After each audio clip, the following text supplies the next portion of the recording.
Bonjour, nous continuons nos entretiens sur la tondeuse. Aujourd'hui, c'est la troisième partie de cet entretien. Nous allons en particulier étudier ce qu'on appelle le geste juste de la tonte et nous en tirerons un certain nombre de conclusions. Nous avons donc compris comment nous devons tenir correctement notre tondeuse, en tout cas dans la plupart des cas. Étudions maintenant comment nous ferons travailler notre tondeuse. Comment travaille une tête de coupe? Observons encore une fois ce qui se passe au moment de la tonte. Nous avons compris, une tête de coupe porte ce nom par assimilation, mais de manière impropre. Une tête de coupe ne comporte pas d'éléments tranchants. Et ça a donc une conséquence incontournable. Une tondeuse est en réalité capable de comprimer, par sectionnement des poils. Le poil est coincé entre un peigne et un contre-peigne, et du fait que cela se passe à grande vitesse, il explose. Il est donc comprimé, il est sectionné. Ça a une conséquence, c'est qu'une tête de coupe, par exemple, ne pourrait pas couper du tissu. Essayez de passer du tissu entre les dents d'une tête de coupe, il ne se passera rien. De même, une tête de coupe est donc incapable de couper des parties feutrées. Si du poil ne se coince pas entre les deux dents, du peigne et du contre-peigne correspondant, eh bien il ne peut pas y avoir de coupe. La tête de coupe, chaque fois qu'elle rencontre du feutre, est incapable de couper. Chaque fois que votre tête de coupe rencontrera du feutre, dans le meilleur des cas, son mouvement se trouvera bloqué, ou tout au moins fortement freiné, et vous aurez le sentiment de ne plus pouvoir avancer, ce qui sera effectivement le cas. Vous n'avancez plus. Alors ça, c'est ce qui se passera si vous avez de la chance, mais le plus souvent, c'est pas ce qui va se passer. Ce qui va se passer, c'est que des éléments de feutre, c'est-à-dire de kératine, vont s'insérer, se glisser de force entre le peigne et le contre-peigne. Si vous avez de la matière qui s'est insérée entre votre peigne et votre contre-peigne, inutile d'insister, la tondeuse cesse de fonctionner, la tête de coupe cesse de fonctionner. Les toiletteurs ont l'habitude de dire alors que la tondeuse bourre. Que faire quand cela vous arrive? Eh bien, il n'y a plus qu'une seule solution, il n'y a qu'un seul remède. Il faut procéder au démontage de la tête, suivi d'un nettoyage des champs de contact. Donc quand votre tondeuse bourre, inutile d'essayer de faire de force, il faut démonter la tête de coupe, la nettoyer et bien nettoyer les champs de contact. Quelquefois d'ailleurs ça peut s'avérer tout à fait insuffisant. En réalité le poil feutré ne s'est pas contenté de s'insérer entre les champs de contact. Il a plus ou moins gravement altéré leur planéité. C'est que d'expérience, la kératine du poil est en réalité plus dure que l'assiette de la tête de coupe. Si les champs ont été déformés par de la kératine, ils ne sont plus plans. Et donc la tête ne peut plus fonctionner. Et il nous faudra appliquer à notre tête malade une médecine plus énergique sous forme d'une reprise plus ou moins sérieuse du rodage. Mais ceci est une autre histoire que nous verrons plus tard. Donc, essayez de bien comprendre. Si votre tondeuse bourre, si votre tête de coupe bourre, ça veut dire que du feutre, la kératine est passée entre le peigne et le contre-peigne. Il faut immédiatement s'arrêter, démonter, nettoyer, parce que sinon, vous êtes en train de perdre le rodage de la tête de coupe qui sera de nouveau à roder. Alors, qu'est-ce qu'il aurait fallu faire? Eh bien, pour le moment, étudions plutôt ce que nous aurions pu faire qui nous eût évité de nous trouver ennuyés. Observez maintenant ce qui se passe. Vous conviendrez sans doute avec moi que sous la peau, ce que vous voyez là, on vous présente donc un certain nombre de poils dans leur gaine, vous avez en rouge la papille et vous avez vos poils. Bon, vous conviendrez sans doute avec moi que sous la peau, même un chien très emmêlé, en dessous de la peau, les poils ne sont pas emmêlés. Donc, il se présente bien sous forme de traits parallèles. Il y a donc, ensuite, au-dessus de la peau, il s'en mêle. Il y a donc nécessairement, entre le poil et la zone où le poil est emmêlé, une petite zone, si petite soit-elle, où les poils ne seront pas emmêlés. Les poils n'étant pas emmêlés au sortir du follicule, il y a nécessairement au-dessus de la peau au moins une certaine zone d'épaisseur variable, mais non pas nulle, entre la peau et le pelage emmêlé, où les poils ne seront pas emmêlés et ils vont donc pouvoir être traités par la tête de coupe de manière normale, exactement comme les aime cette dernière. Donc, si vous passez suffisamment près de la peau, normalement, vous devez trouver une zone où vous pourrez passer. Vous avez donc ici la peau, ici vous avez les poils, vous avez ici le feutre. Eh bien, entre le feutre et la sortie de la peau, il y a une zone de passage pour la tête de coupe. Si l'épaisseur de la zone de passage est de 7 à 10 mm, c'est sans difficulté que vous passerez avec une tête de 7. Si votre zone de passage est de moins de 7 mm, il faudra prendre une tête de 5, voire, dans certains cas, une tête de 3. Mais vous trouverez toujours un passage. Évidemment, est-ce que ça pourrait être pire? Oui, ça arrive, alors il faudra passer avec une tête de 1. Une tête de 1 mm.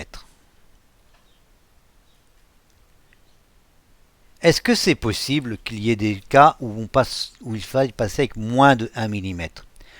Franchement, je ne le crois pas. Ça ne m'est personnellement jamais arrivé.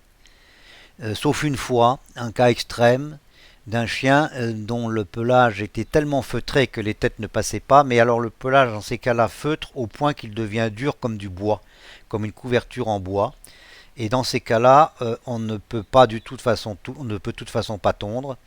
Il faut travailler avec des lames de rasoir ou avec des rasoirs, et ça ne peut se faire qu'avec l'animal endormi, donc chez un vétérinaire et avec l'aide d'un vétérinaire. Donc dans les cas, je dirais, dans toute une vie de toilettage, ça ne m'est arrivé qu'une seule fois et je ne pense pas que ça vous arrivera jamais. Donc moins de 1 mm, ça ne se présente pas, et si ça se présentait, de toute façon, il est hors de question de pouvoir faire ça avec une tondeuse. Le poil deviendrait trop dur et le problème ne serait plus de l'ordre de la capacité du toiletteur. Alors maintenant, il y a un geste qu'il faut apprendre absolument à combattre. Vous avez compris, c'est un geste instinctif. Vous entrez dans votre poil et vous passez sous le feutre. Pour l'instant, tout va bien. Vous restez en contact avec la peau, tout va bien. Mais bientôt, la tête de coupe disparaît sous la toison. Et vous avez envie de voir ce que vous faites.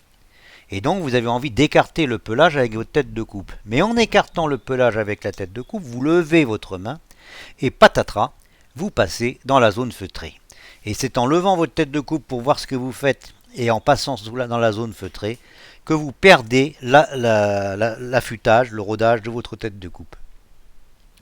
Alors, c'est la raison pour laquelle on demande toujours, mais combien de temps une tête de coupe, combien de temps peut durer le rodage d'une tête de coupe? Il n'y a pas de réponse à cette question. Avec un débutant, 10 secondes peuvent suffire à perdre le rodage. Il va se lever sa main et hop, il va vous perdre votre rodage. Alors qu'une personne expérimentée peut passer plusieurs années sans avoir besoin de jamais rôder ou rôder très légèrement. Si on lève jamais sa main, on passe toujours sur des poils et les poils éclatent tranquillement. Il n'y a absolument aucune raison, je vous le répète, ça c'est un point important à se mettre dans la tête, si vous tondez correctement, rien ne s'use pendant qu'on travaille, puisque le poil est simplement pincé et il éclate. Donc il n'y a aucune raison de perdre du rodage dans une tête de coupe. Le fait que votre rodage soit à reprendre est la preuve que vous tondez mal.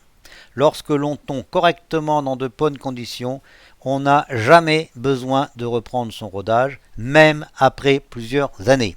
Les toiletteurs doivent reprendre leur rodage parce qu'ils tondent mal, qui n'ont pas compris qu'il ne faut pas passer sa tête dans les parties feutrées. Alors, vous allez me dire, oui, mais alors, comment est-ce que je peux faire pour voir ce que j'ai fait, ou comment je peux faire pour... Eh bien, il faut sortir sa tête par-dessous la toison, comme nous y sommes rentrés. La tête collée à la peau. C'est-à-dire que vous rentrez en laissant la tête de coupe collée à la peau et vous ressortez de la même façon. Si vous voulez voir ce que vous avez fait, vous prenez alors ce que vous avez tondu avec l'autre main et vous l'écartez. Mais vous ne le faites pas avec la tête de coupe. Alors, la tête de coupe, comment doit-elle se présenter par rapport à la peau? Elle doit être parallèle à la peau ou même présenter une très légère inclinaison par rapport à celle-ci. Enfin, c'est un point très important, ne procédez par votre tondeuse pour chien comme avec la tondeuse pour gazon, vous faites des rangées. Mais vous ne faites pas des rangées égales à la largeur de la tête de coupe. Ça, c'est une très grosse erreur. Il faut procéder par demi-tête de coupe. Vous avancez chaque fois de la largeur d'une demi-tête de coupe. C'est la seule façon que vous aurez de pouvoir progresser. Progresser par demi-tête de coupe. Enfin, on n'avance pas avec une tondeuse de manière continue comme on le fait avec une tête de coupe. Avec une tondeuse à gazon, c'est très bien aussi. Je vous l'apprends de tondre par demi-rangée. Mais la différence avec une tondeuse à gazon, c'est qu'avec une tondeuse à gazon, on avance de manière uniforme. Lorsqu'on tond avec une tondeuse, si on repasse, on avance aussi de manière uniforme. Il y a deux façons de tondre. Soit on tond en finition, c'est-à-dire qu'on a lavé son chien, on l'a tondu, on l'a lavé, et on doit toujours le repasser à la tondeuse ou au ciseau parce que le bain a un peu déformé ce qu'on a fait. Donc quand on repasse, on peut passer de manière continue. Mais lorsqu'on tond pour la première fois, eh bien, il faut avancer par à-coups. On avance donc selon la procédure, 2 pas en avant, 1 pas en arrière, 2 petits pas en avant, 1 petit pas en arrière, 2 petits pas en avant, 1 petit pas en arrière. On avance ainsi par à-coups selon une progression un peu discontinue. Là, vous avez en noir ce qu'il ne faut absolument pas faire. Vous avez une tête de coupe présentée en noir et vous voyez que le toiletteur, pour voir ce qu'il fait, il lève sa tête, il passe dans le feutre. Vous êtes sûr que si vous faites ça, vous allez perdre le rodage de votre tête de coupe. Ce qu'il faut faire, vous avancez avec votre tête en 1 sous le feutre et vous ressortez en marche arrière en restant bien sous le feutre. Donc évitez le 1, vous levez votre tondeuse, c'est absolument ce qu'il ne faut jamais faire. Faites plutôt la solution ici, vous revenez en arrière sans lever votre tête de coupe. Enfin, voilà comment la tête de coupe doit se présenter par rapport au plan de la peau. C'est même un peu mieux si elle a un petit angle, un léger petit angle par rapport à la peau, à condition naturellement de ne pas appuyer. Un bon toiletteur effleure la peau au point que le chien ne devrait même pas sentir, ne devrait pas la sentir. En particulier quand je tonds avec une tête numéro 1, les parties comme par exemple les parties les plus sensibles, je suis sûr que le chien ne sent pas ce que je fais. La preuve c'est qu'il ne réagit pas. Donc il faut que le chien sente à peine, que vous l'effleuriez à peine et que le chien sente à peine que vous êtes intervenu, sente à peine ce que vous faites. La tondeuse, pour faire quoi? Alors vous avez en sous-main là le travail que l'on fait pour montrer que les gens tournent autour du doigt sans changer leurs mains. Alors disons-le clairement, plus votre toilettage que vous allez pratiquer sera de qualité, moins vous utiliserez la tondeuse et vos têtes de coupe. On est bien d'accord, un bon toiletteur ne se sert pas de la tondeuse. Cependant, presque tous les chiens, on a intérêt à tondre les poils dans les espaces interdigitaux sous les pieds. Par exemple, enfin tous les chiens à poils longs. Par exemple, les chiens de chasse, par exemple, il leur arrive qu'il leur pousse du poil entre les espaces, entre les paumes, et cela, si on ne les enlève pas, cela peut feutrer et leur faire des blessures, de vilaines blessures, au point qu'ils finissent par ne plus pouvoir marcher. Donc quand un chien vient au toilettage, Briard, Bobtail, Cocker, et tous ces chiens-là à poils longs ou mi-longs, vérifier qu'il n'ait pas de poils dans les espaces sous les paumes, entre les doigts. S'il y en a, il faut les tondre parce que, je vous le répète, cela peut feutrer ou même tout simplement garder des petites pierres, des cailloux et blesser à la longue la paume du chien. Donc tous les chiens, ceci, il faut le faire. D'autre part, par propreté, par hygiène, il est conseillé de dégager les poils autour des parties sexuelles, autour des sexes, des mâles et des femelles, à condition encore une fois de d'effleurer à peine pour ne pas blesser, mais d'effleurer autour des parties sexuelles, ainsi qu'un demi-centimètre ou un quart de centimètre autour de l'anus. Vous devinez évidemment pourquoi. Encore une fois, là, avec quelle tête de coupe? Alors les mauvais et les débutants le font avec une tête numéro 3. Le problème, c'est que si vous le faites avec une tête numéro 3, d'abord vous pouvez blesser, et ensuite ça n'est à peine plus propre que si vous n'avez rien fait. Donc les débutants, surtout dans les écoles, on va leur faire prendre des têtes numéro 3 dès que votre main est légère, dès que vous savez tondre, sans toucher la peau, mais simplement en la longeant, avec l'angle que j'ai indiqué dans la diapositive précédente, eh bien à ce moment-là, il faut tondre avec une tête numéro 1. On doit à peine toucher le chien, on ne doit pas le toucher, on doit l'effleurer, et à ce moment-là, on travaille avec une tête numéro 1. Sur les caniches, effectivement, on a l'habitude aussi de tondre les doigts. Là encore, ne grattez pas les doigts, ça fait mal au chien. Il faut juste l'effleurer pour que le chien ne souffre pas. Un détail pour les caniches, si vous voulez réussir correctement la tonte des doigts, il faut toujours tondre à partir de l'ongle, comme si vous tondiez l'ongle. Beaucoup de toiletteurs tondent après l'ongle.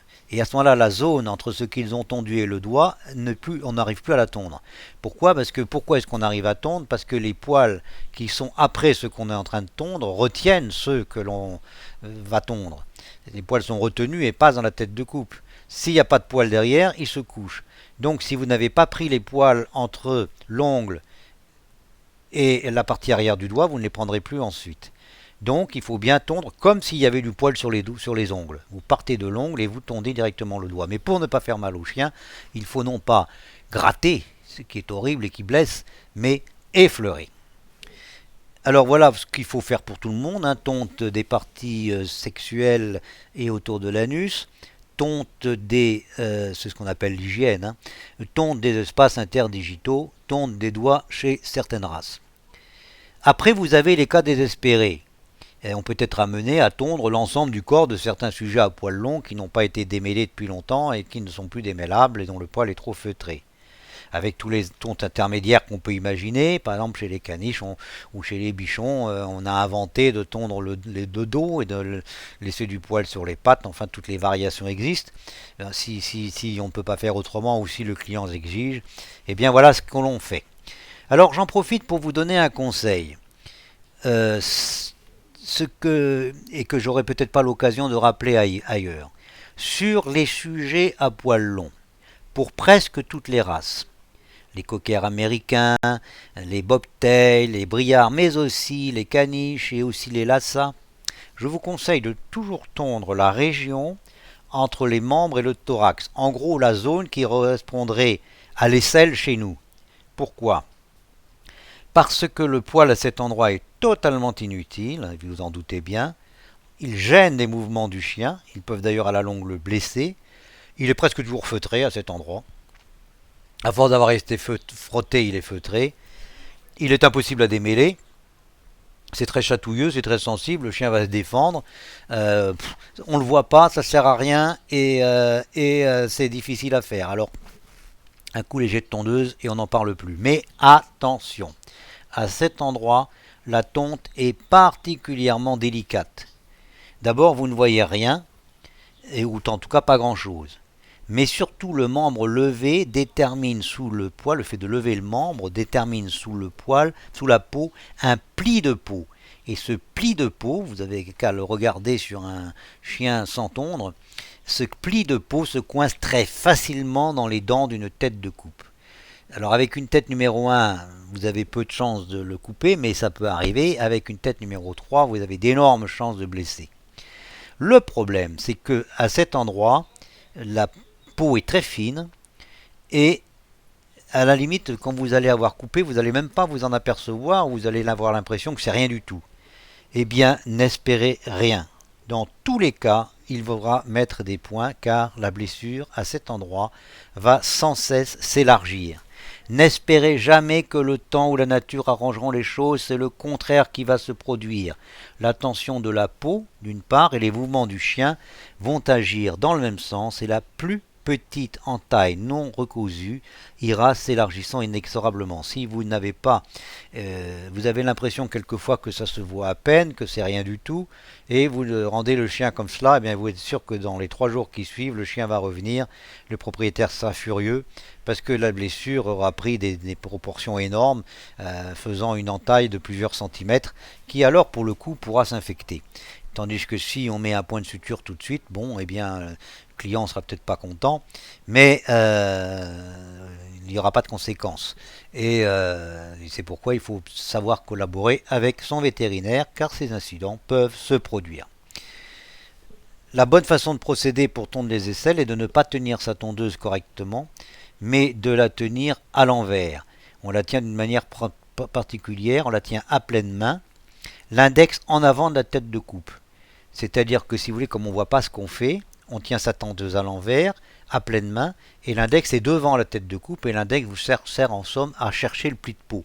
Vous tondez derrière votre index, de telle sorte que celui-ci vous serve un petit peu de radar pour éviter de toucher les plis de peau. Enfin, d'une façon générale, ce qu'il faut faire, c'est limiter les risques avec l'épaisseur de la tête de coupe. Et tout compte fait, on a donc intérêt, à mon avis, à travailler à cet endroit, une fois qu'on est un peu habile avec une tête de 1 mm. Donc tondeuse à l'envers, doigt vers l'avant, tête de 1 mm, essayez de ne pas créer de pli de peau et dégager rapidement le dessous des aisselles.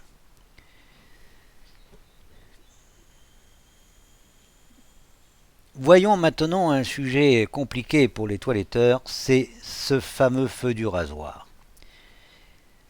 Les parties sexuelles ne sont réellement propres que si elles sont tondues avec une tête laissant 1 mm de poil. Mais là, gare, il faut une main de fée qui soit à même d'effleurer la peau sans la toucher et surtout sans gratter, car ces parties sont sensibles, elles ne sont pas nécessairement très propres. Si vous avez gratté, eh bien vous pouvez être sûr que l'irritation est certaine. A priori, rien de grave, mais c'est la suite qui va être grave. Pourquoi ?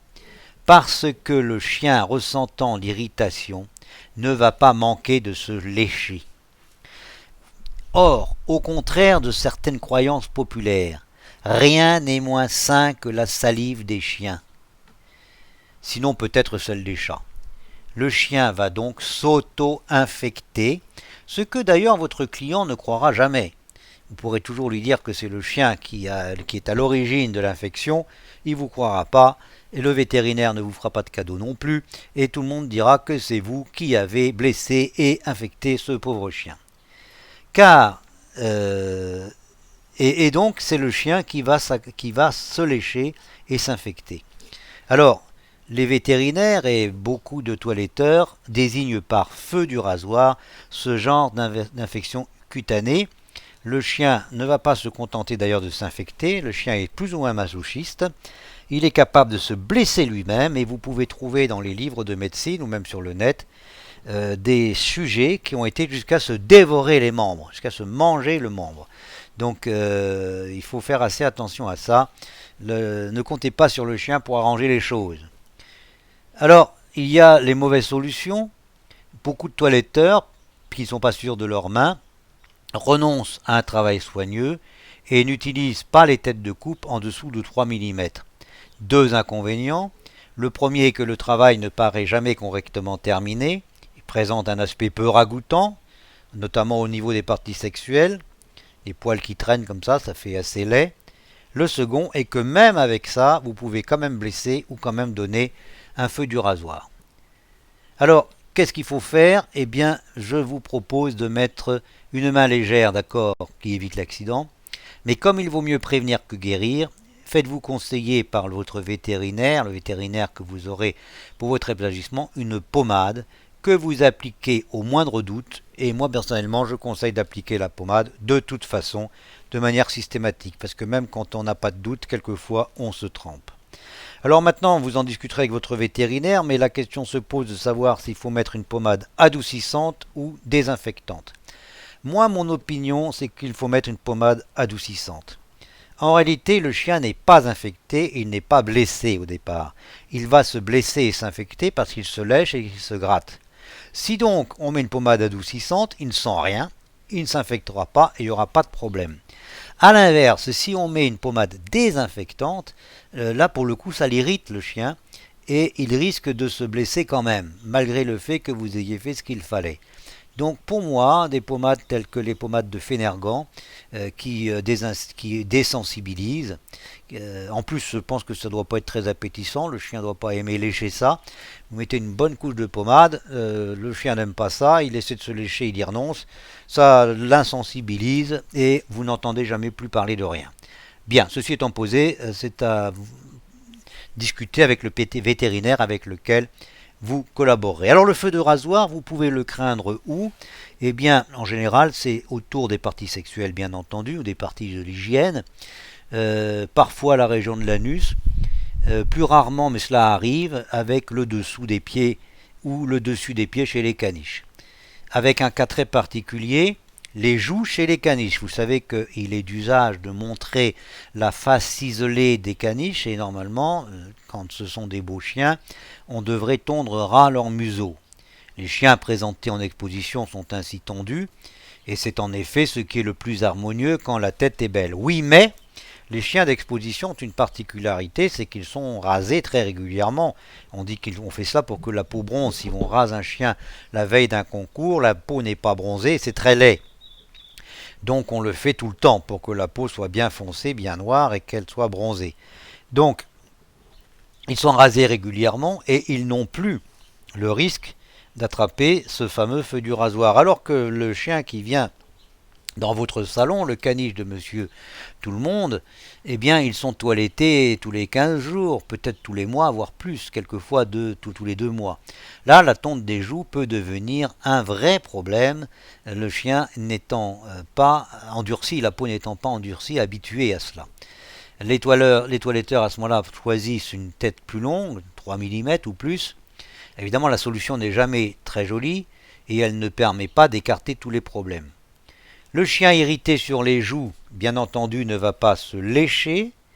Ce qu'il risque de faire, c'est de se gratter, ce qui est peut-être pire encore.